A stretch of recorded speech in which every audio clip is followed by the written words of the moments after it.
All right, folks, welcome back to our live stream. We are back today talking about the latest and greatest stuff to hit Rundeck and Runbook automation with Forrest and Jake. We're talking version 5.13.0. Forrest, you want to start us off? Yeah. Let's get into it. Welcome everyone. Obviously the as labeled by Mandy, the silly hat I have on is up for the U.S. holiday later this week, which is also my birthday. It's not just to tease Canada about Canada Day. If you aren't teasing your coworker, you're not having a good time. Yeah. So I wouldn't have it any other way. Let's get into the presentation here. We're going to share a screen somewhere. And yeah, we'll do this one. Post a link, folks can follow along. 513.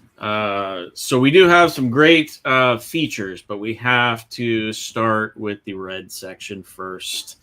We have an important security issue that was identified. There's a lot of specific details on the details page. I'll highlight that it is for specific versions if you are using the runner, in a rare case that your password has some specific strings to it. I'd encourage everyone, anyone using runners within a version, within versions 4.14 through even all the way up to our previous version 5.12, to read this page, understand it, and really just upgrade to 5.13 in general. And I think I have a couple really good reasons to do that. So we'll take a look at some of those as well. We were able to release two new plugins, two new UI plugins. They feel very similar, but they provide these dashboard views into both the success and fail of your jobs, as well as the ROI that your jobs might be tracking if you have configured the ROI plugin. I think, probably look back on our past videos and find out when we talked about the ROI plugin last. It was back in the 4 series. It's been hiding back there, and we wanted to bring it forward. This actually started from a community member. So shout out to Eric, who provided us this code. Initially, he had built it as a table. We took it and expanded on it. I expanded on it through AI to prove out some ideas. And then one of our engineers, Sarah, she did a great job of just making it performant and cleaning it all up and getting it ready for production. So we'll demo that in just a second, but we can see here that we can see things like, job success rates over time, or, how well are they succeeding, how many executions have we had. When you get into the individual job, you can see the same for that specific job. And the ROI, you can configure a dollar amount kind of per hour and, see how much you're saving by running automation against your environments. In addition to those, we have something we've added particularly for our SaaS customers, but it's in the product in both products for self-hosted and SaaS. But a lot of our SaaS customers were looking for the ability to log and track, kind of what some of the users are doing. They like to see those audit logs. So we built a webhook audit listener plugin that will called the Audit Stream plugin that will send various events to a webhook endpoint. It might be out to Datadog or an AWS API gateway, etc. There's a lot of configuration here, but it's going to send a variety of different types of events. Login, success and fail, right? Your common security login stuff. If they're viewing projects, if they're creating or updating or deleting or running jobs, changing ACLs, etc. So all these various events would be sent as a payload out to those as an event, and then you could track that over time. So that's available for configuration. There's a link to it off of the release notes page. Forrest, do you want to talk about like the different types of tools or sources that those audit events can be sent to, and the different kind of use cases. So we did built in some specific templates based on how you configure the plugin. I'm on the wrong page. Some of these different systems, the AWS API Gateway example, for example, or the custom ones for Datadog, New Relic, expect the payload to be in a specific format to track that event. We took care of some of that work for you. So as you configure it, if it starts to see that you're sending it to the Datadog URL, it will format the output in proper Datadog expectation format. Same for New Relic, and then there is just a generic one also if you're going to send to something that maybe isn't on this list. Nice. And so I think what's good to note about this is like the usage or the use cases of this data can be used for obviously security, compliance, auditing purposes, but also again on the topic of ROI, you can see who's using the product and how much and what are they doing with the product, and so it can give you insight into how users within your organization are harnessing the product in various ways. So definitely encourage our customers, especially our SaaS customers, to leverage this. But as Forrest mentioned, this can be used by our self-hosted customers. Even though self-hosted, you already have access immediately or directly to the logs themselves. This just gives you a convenience function for forwarding those logs to some specified destination. That's awesome. Ken Reinerson gives you applause on this one. So thank you, Ken. Thanks for joining us, Ken. Love to hear it. Love the feedback. Look forward to feedback on that. And let's take a look, at some of the job metrics in our I have a hard time saying that today. ROI metrics. So this is my sandbox. I set up some scheduled jobs, and I'm actually running a runner on my laptop. So it was interesting when I came back after the weekend and my laptop went to sleep and didn't have successful jobs. So I actually got better data around our job metrics, and we only have an average success rate across all of our 3 jobs running of 65%. But that's because this Hello World runner that's scheduled, I think right now it's running like every 15 minutes, failed quite a bit over the weekend. And we can see that when we come into the actual job execution page. Historically, previously, we would just see these 2. We've got some additional data down here in the stats. We can see that by and large, we failed over the weekend. The 628, 629 didn't have a ton of successful executions. And we can also sort of see that on our ROI graph, that our ROI went down because we weren't seeing any successful executions. I mentioned that with the ROI, you can go back or change the value. So if we say that this is really only worth about $50 an hour, it'll change the calculations for us in dollars. And we can change the time window as well. Important to note that these settings are configured individually to the browser. It's not something that's configured because of the way our UI plugins work today. It's not something that's configured on the server. The defaults for everyone, will start at 5 days and $100 an hour. It should keep that, now that I've set that. That's the idea, and persist that for this particular browser. But yeah, this has been pretty interesting to add in. You do have to also configure your the ROI on the job. We tried to help make that a little bit easier. So if I go to I think this job might not have it configured, it will walk you through specifically what you need to do if there's no ROI data on that job available.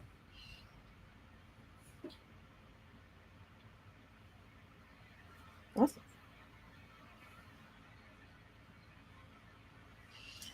Cool. Jake, any other additional thoughts around some of these, or have you run across customers that are excited about it yet? Yeah, definitely. Like last Wednesday, so Yeah. Well, I mean, in all of my time at what was Rundeck and now Runbook Automation, in talking with customers, one of the key reasons that our customers tend to use Rundeck, whether it's open source or Runbook Automation commercial, is to put some systems and standards and structure around what is the kind of the ad hoc automation that exists across a department or across an organization, and it's kind of not uncommon for Rundick to be brought in when the director, the VP of engineering operations sees automation as kind of the Wild West, right? You've got engineers executing Ansible playbooks and Bash scripts and Python scripts left and right. And they might be done so securely, but they're done in different ways, and they're not all tracked in the same way. They're not all logged in the same way. They're not necessarily all secured and locked down in the same way. And so very similarly, tracking usage and ROI of certain automation primitives falls into this bucket of how do we know what tasks are being automated, and how do we know which of those are really moving the needle for us? What automation artifacts have we built that aren't being used, and we should either retire or fix them so that they do get used? This aims to answer all of those questions, right? And it all comes back to implementing certain standards and structure around automation that doesn't necessitate that all teams adopt a very particular way of writing their automation. So teams can still use their preferred flavor of automation, again, whether that's Ansible playbooks or just raw Python scripts. But this adds that layer of standardizing how we measure usage and ROI across all of those automation primitives. And it can also centralize those all of those various tools for a help desk, right? Those various groups might choose to manage and own it in their own flavor, whether like Jake mentioned, Ansible or Python. But this can bring it back to those central groups, maybe a NOC or other groups that say, yeah, but I got to run that too, or I have to do that for people when they call.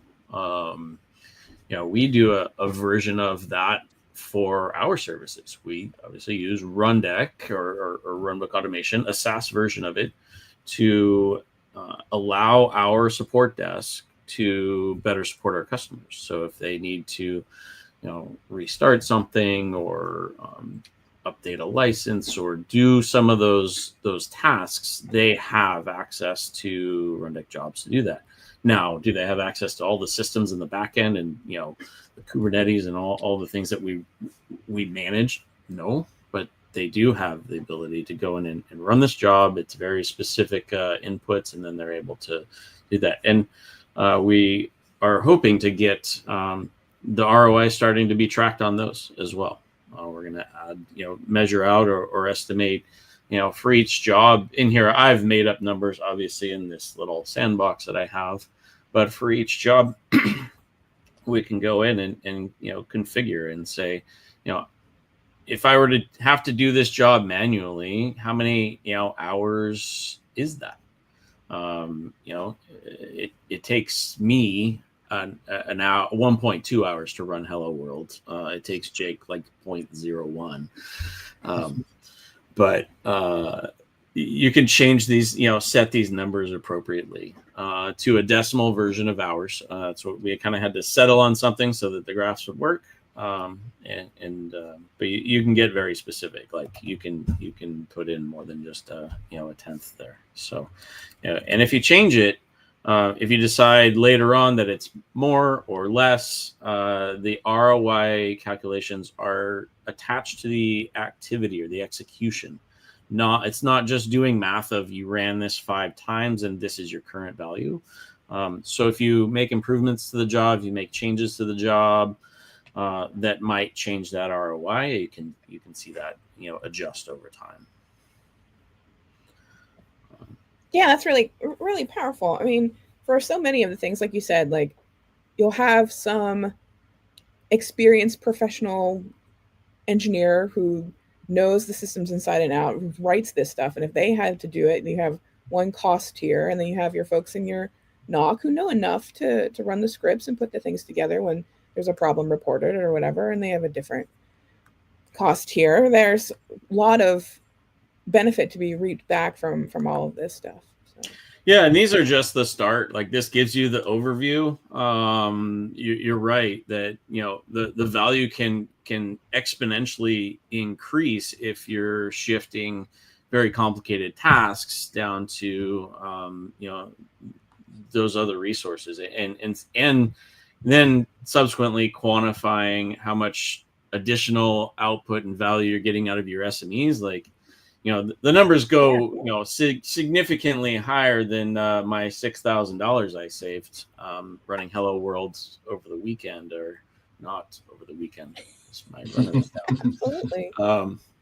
Yeah, and as Ken mentions in the comments, like the additional benefits of not waking up your other folks in the middle of the night, because you've got folks who are already scheduled to be on the desk overnight. For that one, we're putting our labor rate up to $1,000. Right, that call out fee, right? So out of hours. One of the, it should be no surprise, right? Like one of the common use cases for Runbook automation is auto remediation of known issues. We typically we typically refer to those as like applying a Band-Aid fix, right? It is a known fix for a known problem. So it's a Band-Aid to keep services up and running, but admittedly, you're not necessarily solving the underlying root cause. And that's fine for many customers. Again, they're trying to balance technical debt with moving their organization and their products forward. We all get that. But one of the reasons that this visualization and dashboarding helps our customers that are using Runbook automation for auto remediation is it helps surface which of those Band-Aids are getting used most often. And it helps them prioritize where to apply their engineering resources to solve technical debt. And so if you have a Runbook automation job that is redeploying a Java container because of memory issues, it helps surface for engineering. There's a memory leak issue, and we're having to apply this Band-Aid fix time and again for customers. That's risky. Maybe it incurs a certain amount of downtime, and it's just poor practice, right? To be applying a Band-Aid fix as much as possible. And so, while we love customers using Runbook automation all the time, we also want to encourage best practices. And so surfacing which of these auto remediations get used frequently is something that we talk about with customers regularly as well. Yeah, that's great. It's data instead of vibes. Like, it feels like we're doing this a lot, but now you've got the actual visual representation of how often this is kicking off. So. Right. And so like the ROI will get tracked regardless of how these jobs get triggered. And so if a Runbook automation job gets triggered from PagerDuty incident response automatically through an event and not necessarily by the click of a button by a human, the ROI will still get tracked. And so you might have a bunch of these events coming in that are triggering these auto remediation jobs. And again, unless you really dug in, you might not know that. And so this helps surface that very easily. Yeah, amazing. That's awesome. Love it. What else you got for us this week? Let me take a look at the notes. These were so much the focus here. Some additional fixes to the Ansible model resources. CVE fixes, of course. We're trying to chase those down as anyone is and that manages software and packages. We've been working closely with our security team to improve that flow and identify them across all the various areas. yeah, outside of that, I mean, we're pretty excited about the ROI things. And still going back to really encourage everyone to update to this version as well. If you are using any runners, it does require update to if you're running the self-hosted, running Rundeck or Runbook automation yourself, update there as well as update the runners. If you're using our SaaS product, you just got to focus on your runners. Pretty straightforward update for that. Great. Forrest, correct me if I'm wrong, but the code for the UI plugins is open source? It is. So we did leave a portion of it open source. Let's take a look at our Rundeck plugin site after it makes me go through the green gateways here. Better be secure than sorry. Yes. My key touch thing is working or not working? Not working. There we go. So the start was definitely out here. It did start as an open source plugin. The UI job metrics. This is so that I guess it's good to clarify. The plugins are built into the commercial products, the enterprise product, if you will, for those that remember that name. If you are running the open source version, you are welcome to download the job metrics plugin. That will work in open source. It just looks at the history there. The ROI metrics relies on that feature, which is an enterprise only feature. So the ROI plugin that tracks all the values and creates the values and attaches them to the activity output is a commercial output, but this the actual ROI display is also open source. Awesome. So you can see the code, you can see what we put together. I believe that these releases are encompassing, Sarah's been pushing to these, encompasses all the performance updates. Sarah did a ton of great performance updates to store data locally, so it's not constantly just hammering the API every time you go to that page. And there, we're going to continue to iterate on it a little bit and make sure that it's staying as performant as it can. Yeah, I think it's critical for the audience, for customers to know that these are open source available for a couple of reasons. One is, as Forrest mentioned, we don't ship them embedded into the open source product, but they are available to open source customers, at least the job metrics piece. Again, the ROI is commercial only. But the other reason is, as Forrest mentioned, the impetus or the kind of the inception of the visuals of job metrics and ROI came from one of our customers writing the code, the initial code for this. And then Forrest took the baton and used generative AI to expand on that code. And then we had our engineers refine it and make it production ready. And I say this so that for those that are aspiring generative AI users, we encourage applying that to the fact that Rundeck is an open source project and that we have a slew of plugins that are open source available, but also supported by our team. If they're part of the commercial product, they're supported by our team. And so encourage you to, again, take the baton, as it were, with plugins like this and see what you can do. Expand on them. It was an interesting sort of legacy there, because I really just sat down and took Eric's plugin. The dollar value, the $100, was hard coded in his code, and I'm not a developer by any means. I know enough to be dangerous, I like to tell the engineers. So I did sit down with a generative AI LM and said, hey, can you help me just make this not hard coded? Like, I want to put it in a variable, and it was able to do that. But the particular model that I was using would offer sort of like leads to do more, and it just said, would you like me to visualize some of these? Because the original code that Eric provided was just a table, right? It was a table, and it would link to the actual job, and it was great. It worked for them. But I was like, one of the questions was like, would you like me to visualize some of these into graphs? I was like, Absolutely. yeah, why not? Yeah.